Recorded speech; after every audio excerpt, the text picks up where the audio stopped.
ለሌባና ወሮ በላ ምህረት የለንም ያሉት የአማራ ፋኖ ብሔራዊ ኃይል ቢዜማ እዝ ነብሮ ዴቢሳ ክፍለ ጦር ታጋጅ የኦሮሞን አባት አስለቀቀ። ይህንንም ጉዳይ አሰናድተናል።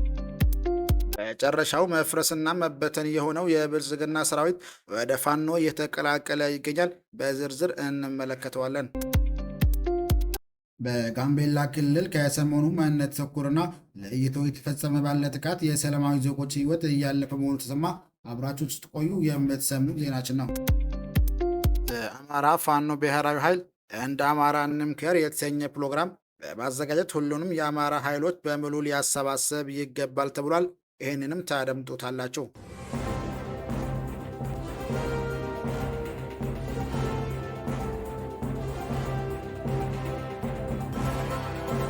በጋምቤላ ክልል ማንነት ተኮር ጥቃት ተባብሶ ቀጥሏል። በጋምቤላ ክልል ከሰሞኑ ማንነትን ተኮርና ለይቶ የተፈጸመ ባለ ጥቃት የሰላማዊ ዜጎች ሕይወት እያለፈ መሆኑ ተሰማ።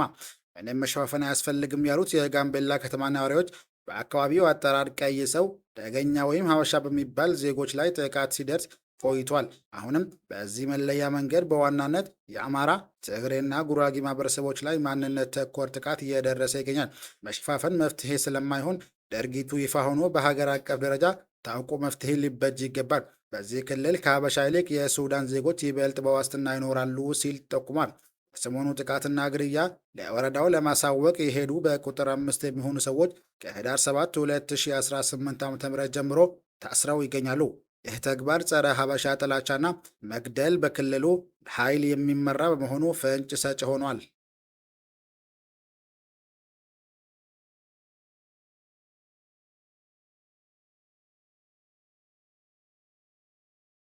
እንደ አማራ እንምከር በሚለው መሪ ቃል የአማራ ፋኖ ብሔራዊ ኃይል የተሰጠ መግለጫ። የአማራ ፋኖ ብሔራዊ ኃይል እንደ አማራ እንምከር የተሰኘ ፕሮግራም በማዘጋጀት ሁሉንም የአማራ ኃይሎችን በሙሉ ሊያሰባሰብ ይገባል ተባለ።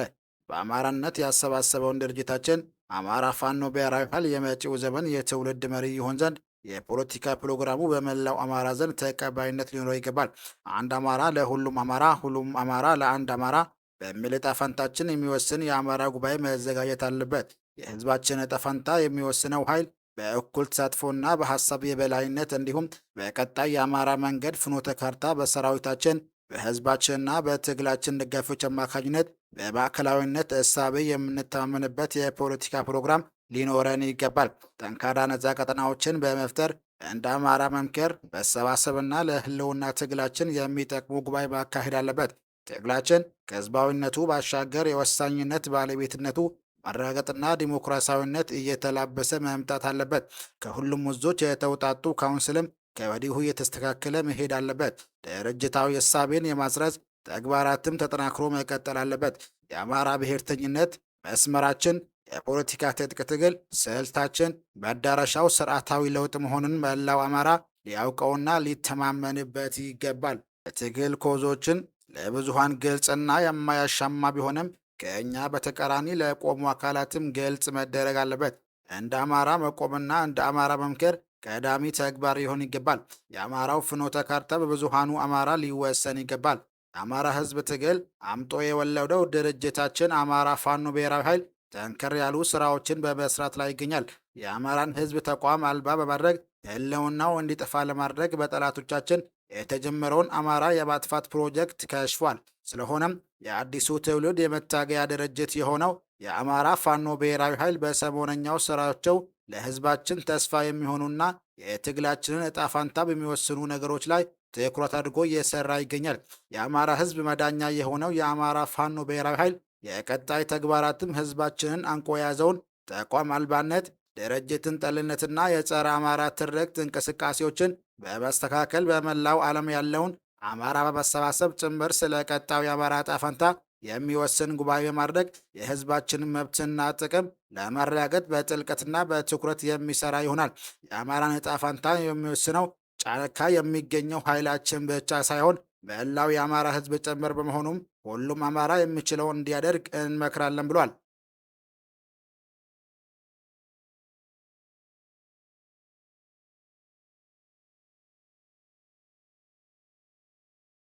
በህዳር 8 2018 ዓ.ም 8 የአገዛዙ ሰራዊቶች ቴዎድሮስ እዝ 206ኛ ኮርን ተቀላቀሉ። በመልሶ ማደራጀት ተግባሩ የቀጠናውን ትግል መልክ እየቀየረ የሚገኘው የ206ኛ ኮር በጠላት ላይ ከፍተኛ ኪሳራ ባደረሰ ማግስት ባለፉት 2 ቀናት ውስጥ 8 የአገዛዙ ሰራዊቶች ስርዓቱን ከድተው ከነሙሉ ትጥቃቸው ወደ 206ኛ ኮር መቀላቀላቸውን ታውቋል። ከደብረ ማርቆስ፣ ቁይ፣ ደብረ ኤልያስ በመውጣት የኮሩን ጠንካራ ክፍለ ጦሮችን የተቀላቀሉ ሲሆን ንጉሥ ተክለ ሃይማኖት ሻለቃ፣ ደባ ሾቄ ሻለቃ፣ ቀስተ ደመና ሻለቃና ጁበላ ሙተራ የአረመኔውን ሰራዊት አባላት ተቀብለዋል።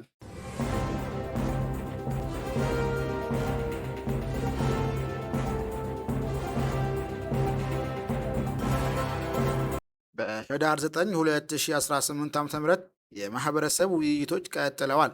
በ201ኛ ኮር 54ኛው ክፍለ ጦር ጊዜያዊ መንግስታዊ አስተዳደር አመራሮችና የኮር አመራሮች በጋራ በመገኘት ከአስተዳደሩ ቀበሌ ህዝብ ጋር በወቅታዊ ጉዳዮችና አሁን ላይ ድርጅታችን ትግሉ ያለበትን ሁኔታ በማስረዳት የበፊት አሰራሮችን በመገምገም በቀጣይ በህዝብና በፋኖ መዋቅር መካከል ያለውን አደረጃጀቶች በመለየት ማህበረሰቡ ራሱን ችሎ በመረጠው አገልግሎት እንዲያገኝ መዋቅሮችን በመዘርጋት በቀጣይ መሰረት ያለባቸውን ጉዳይ በጋራ በመማከር የስራ ስምሪት ተልዕኮ በመስጠት የመግባባት ስራ ተሰርተዋል።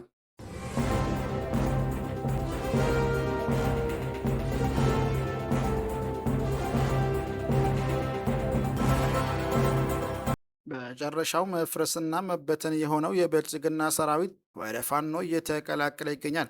በአሸዋ መሰረት ላይ ተመስርቶ በየቀኑ እየፈረሰ የሚገኘው የብልጽግናው ሰራዊት የፋሺዝሙን የብልጽግና ስርዓት የጥፋት ዓላማ በመረዳት በቡድንና በተናጠል በመሆን ከነሙሉ ትጥቁ ወደ ፋኖ በመቀላቀል ራሱን ለሰይጣናዊ የአብይ ስርዓት የደም ግብር ከመሆን እየታደገ ይገኛል። በዛሬው ዕለትም 2 የመከላከያ ተብዬው አባላትና አንድ የአድማ ብተና አባል ደብረ ኤልያስ ከተማ ንጹሐንን እያሰቃየ ከሚገኘው አረመኔ ስብስብ በመክዳት የ206ኛ ኮር 14ኛው ክፍለ ጦርን ከነሙሉ ትጥቃቸው ተቀላቅሏል። በዚህም መሰረት ይከበር ዋሌ ፋንታሁን ገድፈው የተባሉ የመከላከያ አባላት የ14ኛ ክፍለ ጦር በረሃኛው ጅበላ ሙተራ ሻለቃን የተቀላቀሉ ሲሆን አንሙት መንግስቱ የተባለው የአድማ ብተና አባል ደግሞ ወደ 14ኛው ክፍለ ጦር ቀስተ ደመና ሻለቃ ተቀላቅለዋል።